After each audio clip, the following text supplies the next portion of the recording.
नमस्कार। आपका अखबार के इस अंक में आपका स्वागत है। मैं हूं प्रदीप सिंह। मुस्लिम तुष्टीकरण की कोशिश में, मुस्लिम वोट पाने के प्रयास में कोई नेता, कोई पार्टी किस हद तक जा सकती है? आप कहेंगे कि अपने विरोधी को कटघरे में खड़ा कर सकती है, अपने प्रतिद्वंदी को बता सकती है कि वो मुस्लिम विरोधी है, वो अपने प्रतिद्वंदी को सांप्रदायिक बता सकती है, वो कह सकती है कि वो एक संप्रदाय का साथ देते हैं, दूसरे का विरोध करते हैं। वो मुस्लिम समुदाय को खुश करने के लिए कह सकते हैं कि उनकी भलाई के लिए हम ये काम करेंगे, इतने काम करेंगे और ये कदम उठाएंगे अगर हमारी सरकार बनी, अगर हम सत्ता में आए। ये सब जायज़ लोकतांत्रिक कदम है, लोकतांत्रिक बातें हैं।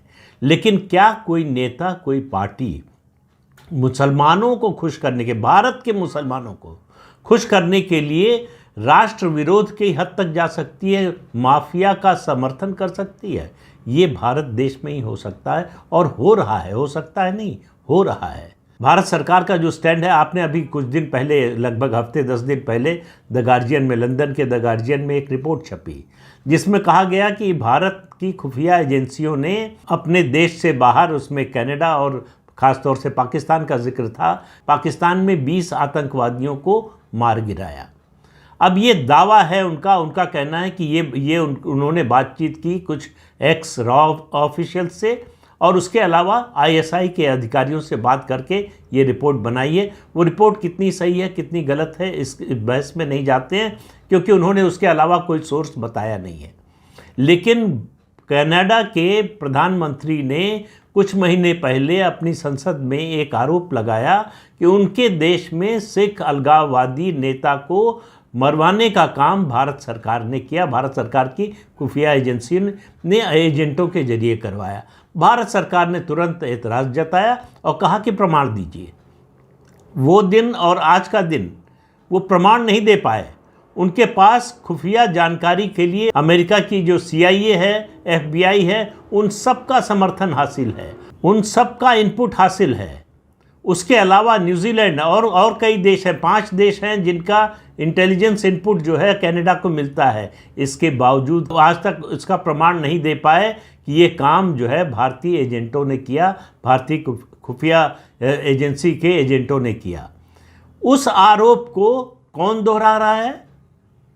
उत्तर प्रदेश के पूर्व मुख्यमंत्री अखिलेश यादव, यानी भारत सरकार का जो स्टैंड है उसके खिलाफ।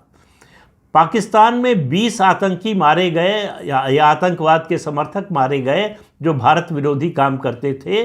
अब ये बात किसी भी भारतीय के लिए खुशी और गर्व का विषय होना चाहिए।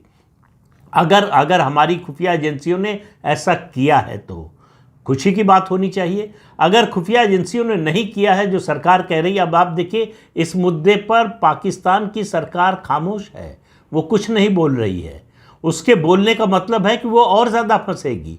उसको मालूम है कि ये आतंकवादी उसी के देश में रह रहे थे। अगर वो इनके समर्थन में खड़ी होती है, बोलती है पाकिस्तान की सरकार, तो उसका मामला FATF में, यानी फाइनेंशियल एक्शन टास्क फोर्स में फंसेगा। वो ग्रे लिस्ट से अभी बाहर आई है, फिर से ग्रे लिस्ट में पाकिस्तान जा सकता है। तो इसलिए पाकिस्तान की सरकार चुप है। वो नहीं कह रही कि भारत ने हमारे यहाँ इन आतंकवादियों को मरवाया, क्योंकि जैसे ही आप ये कहेंगे वैसे ही आप इस बात को तो स्वीकार कर रहे हैं कि ये आतंकवादी आपके देश में रह रहे थे और ये आतंकवादी थे और आपको पता था। लेकिन आप अखिलेश यादव को क्या कहेंगे? मुस्लिम वोट पाने वो बोले कहाँ? और ख़ास बात ध्यान देने की ये है कि इस अवसर पर और कहाँ बोले।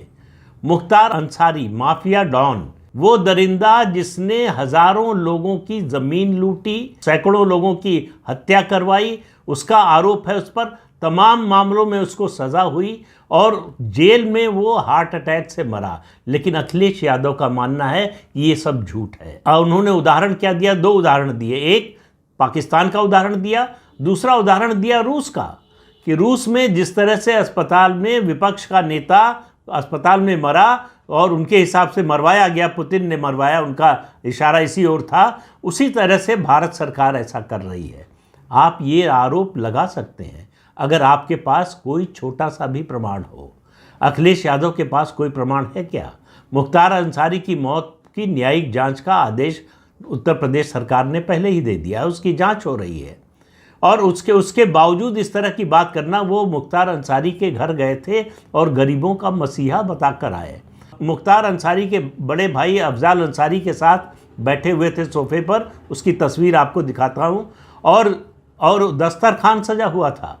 आपने कभी सुना है भारत देश में, अगर आप भारत के नागरिक हैं, मुझे दूसरे देशों का मालूम नहीं, लेकिन मुझे नहीं लगता कि दूसरे देशों में भी ऐसा होता होगा कि आप कहीं शोक प्रकट करने गए हों, शोक संवेदना जाहिर करने गए हों और आपके सामने पूरा दस्तरखान सजा हुआ हो और अखिलेश यादव को उस पर कोई एतराज़ न हो।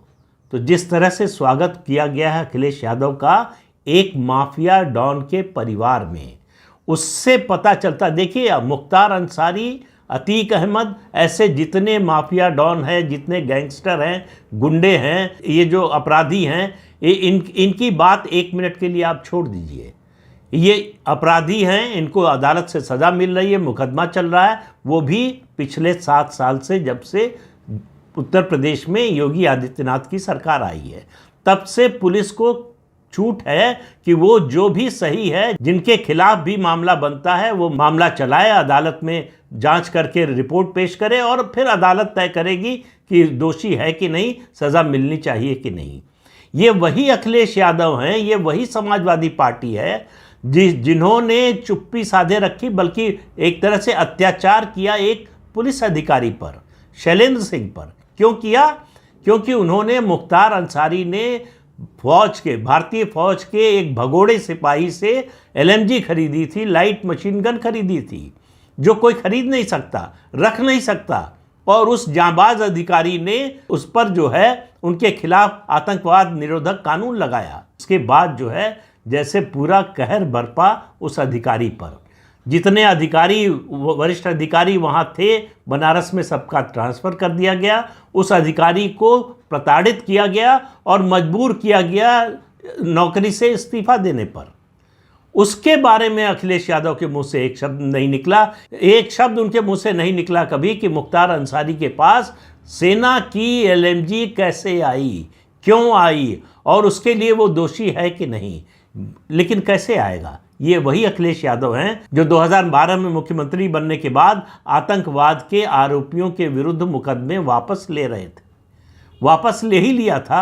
अगर इलाहाबाद हाईकोर्ट ने इंटरवीन न किया होता, मामला इलाहाबाद हाईकोर्ट में गया और बहुत ही कड़ी फटकार लगाई इलाहाबाद हाईकोर्ट ने। कहा आज मुकदमा वापस ले रहे हैं, कल आप इनको पद्म पुरस्कार देंगे। इससे ज़्यादा शर्मनाक बात किसी भी सरकार के लिए, किसी भी नेता के लिए, सरकार के मुखिया के लिए नहीं हो सकती। लेकिन अखिलेश यादव को उससे कोई फर्क नहीं पड़ता।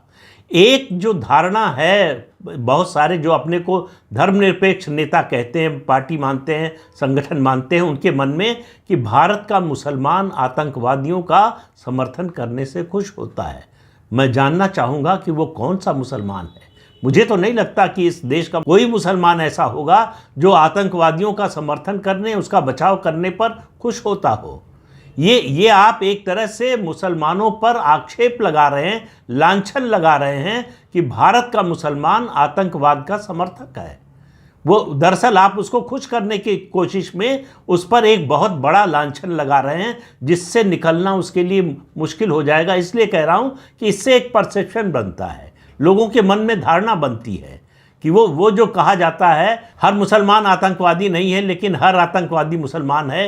ये जो चीज़ें चली हैं, ये अखिलेश यादव और उनके जैसे नेताओं के इन बयानों के कारण बनी है, और इन बयानों के कारण ही ये धारणा बनी है, और उसको ये पुष्ट करते जा रहे हैं। उनको, अखिलेश यादव की बेचैनी इस समय ये है कि किसी भी तरह कोई भी उपाय करें, कोई जतन करें, उत्तर प्रदेश में मुस्लिम वोट बंटना नहीं चाहिए। मुस्लिम वोट एकमुश्त समाजवादी पार्टी को मिले, एकमुश्त समाजवादी पार्टी को मिले, तब भी समाजवादी पार्टी का कुछ होने वाला है, ऐसा दिखाई नहीं दे रहा है। 2014 में मिला, 2019 में तो और ज़्यादा मिला। 2019 में जिन सीटों पर वो लड़े, 36 सीटों पर, उन पर एकमुश्त मुस्लिम वोट उनको मिला, लेकिन कुल 36 में से सिर्फ 5 सीटों पर जीते, जो परिवार की सीटें थी। और बहुजन समाज पार्टी और RLD से गठबंधन होने के बावजूद तो ये है अखिलेश यादव की राजनीतिक पूंजी, जिसको वो बढ़ाना चाहते हैं मुस्लिम वोटों की गोलबंदी करके। और मुस्लिम वोटों की गोलबंदी के लिए उनको लग रहा है कि सबसे ज़्यादा ज़रूरी है कि माफिया डॉन मुख्तार अंसारी का समर्थन किया जाए, उसके समर्थन में खड़ा हुआ जाए, उसको गरीबों का मसीहा बताया जाए। कह रहे हैं कि वो सांसद थे, विधायक थे, तो जाहिर है कि वो लोगों के बीच में काम करते थे, इसलिए लोकप्रिय थे। ये जो रॉबिन हुड का कॉन्सेप्ट है, ये जो कॉन्सेप्ट है माफिया डॉन को, गुंडे को लोगों का हितैषी बताने का, ये दरअसल संविधान विरुद्ध कदम है, संविधान विरुद्ध बात है। लोगों का वेलफेयर ये सरकार का काम है, किसी माफिया डॉन का काम नहीं है, किसी गुंडे का काम नहीं है। तो मुख्तार अंसारी का समर्थन करके अखिलेश यादव ने बताया कि 2016 में जो हुआ था, उनकी पार्टी और मुख्तार अंसारी की पार्टी कौमी एकता दल का जो गठबंधन होने वाला था, जिसको अखिलेश यादव ने रोका था, बलराम सिंह यादव ने उस गठबंधन की बल्कि गठबंधन नहीं, विलय होने वाला था कौमी एकता दल का समाजवादी पार्टी में। शिवपाल यादव के कहने पर बलराम सिंह यादव, जो आजमगढ़ के रहने वाले हैं, विधायक थे वहाँ से, उस समय मंत्री थे उनके मंत्रिमंडल में, उन्होंने बातचीत की थी। उसके बाद अखिलेश यादव ने उनको मंत्रिमंडल से बर्खास्त कर दिया था। बलराम यादव मुलायम सिंह यादव के करीबी माने जाते थे। उसके बाद इस कदम के बाद अखिलेश यादव के मुलायम सिंह यादव बहुत नाराज़ हुए थे। लेकिन वो सब बातें अतीत की हैं। अखिलेश यादव का असली चेहरा अब सामने आया है कि वो माफिया का और गुंडों का समर्थन करते हैं। और ये बात उत्तर प्रदेश का बच्चा बच्चा जानता है कि जब जब समाजवादी पार्टी और बहुजन समाज पार्टी की सरकारें आई, देखिए मैं फिर कह रहा हूं कि इन लोगों की बात एक मिनट के लिए छोड़िए, सोचिए कि इनको यहां तक इतना बड़ा बनाया किसने। बिना सरकारी संरक्षण के, बिना सत्ता के संरक्षण के कोई गुंडा, कोई माफिया ताकतवर नहीं बन सकता। तो जब तक सत्ता का समर्थन न हो, और जब जब इन दोनों पार्टियों की सत्ता आई है, तब तब इनकी ताकत बढ़ी है। मायावती ने 2009 में मुख्तार अंसारी को बनारस से लोकसभा का चुनाव लड़वाया था अपनी पार्टी के टिकट पर, और समाजवादी पार्टी तो इन गुंडों को का समर्थन करने के लिए बहुत मशहूर है, सब लोग जानते हैं। अब मैं आपसे पूछता हूं कि उत्तर प्रदेश में भारतीय जनता पार्टी के भी मुख्यमंत्री हुए, कल्याण सिंह, राजनाथ सिंह और अब योगी आदित्यनाथ। किसी ने एक नाम बताइए किसी गुंडे को प्रश्रय दिया हो, आगे बढ़ाया हो? बल्कि गुंडों का सफाया, ऑर्गेनाइज्ड क्राइम का सफाया करने का श्रेय अगर किसी को जाएगा तो वो उत्तर प्रदेश के मुख्यमंत्री योगी आदित्यनाथ को जाएगा।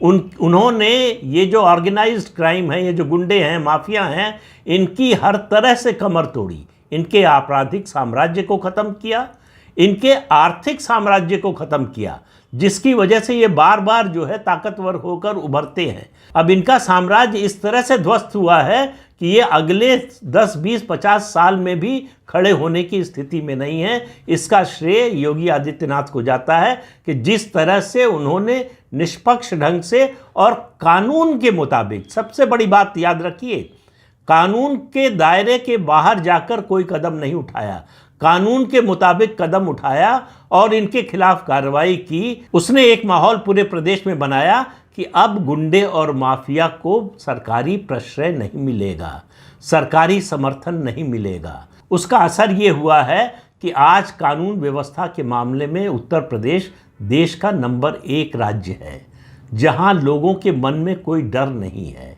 डर है तो जो मुख्यमंत्री योगी आदित्यनाथ कहते हैं कि पहले लोग डरते थे गुंडों से, पुलिस डरती थी गुंडों से। पश्चिमी उत्तर प्रदेश का उदाहरण देते हुए उन्होंने कहा कि शाम 5-6 बजे के बाद यहाँ थानों में भी ताले लग जाते थे।